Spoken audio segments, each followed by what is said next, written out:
This is a needle that is about to destroy the Earth. The next second, the needle pierced a car tire. Seeing this, the young man had no choice but to pull the needle out. The moment he pulled it out, the tire started leaking air, and then the entire car began to deflate and collapse. The used car he had just bought was completely ruined. The two of them realized there had to be something wrong with the needle. They turned around and saw that it had pierced the wall. To figure out what was going on, the young man pulled the needle out again. Then the entire building went through the same thing as the car and instantly went limp. In just a few seconds, the whole building turned into a deflated balloon. At that moment, they finally realized how terrifying the needle was, and each of them wanted the other to keep it. While they were arguing, a sheriff passing by thought they were fighting and came over to arrest them. Then, by accident, they stabbed the sheriff in the palm with the needle. Seeing that the sheriff was about to pull it out, the two of them quickly told him not to touch it. However, the sheriff ignored their warning and pulled the needle out.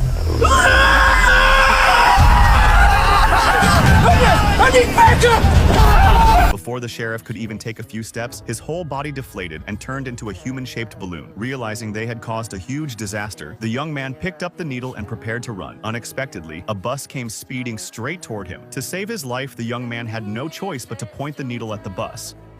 Just like that, everyone on the bus got a free boxed meal. The two realized the needle could not stay on Earth any longer, so they found a balloon, tied the needle to it, and released it, hoping the balloon would carry the needle into space. But unexpectedly, the balloon exploded shortly after taking off, and the needle fell back down and pierced the ground. At that moment, the sheriff nearby was using an air pump to inflate himself again, and declared that he would make sure they spent the rest of their lives in prison. Terrified, the two immediately picked up the needle and ran. After only a few steps, they heard the sound of air leaking behind them. Horrified, they discovered that the Earth was rapidly deflating, and the nearby skyscrapers also began to sway and collapse. The two realized it was all over, so they could only hold each other tightly and wait for death.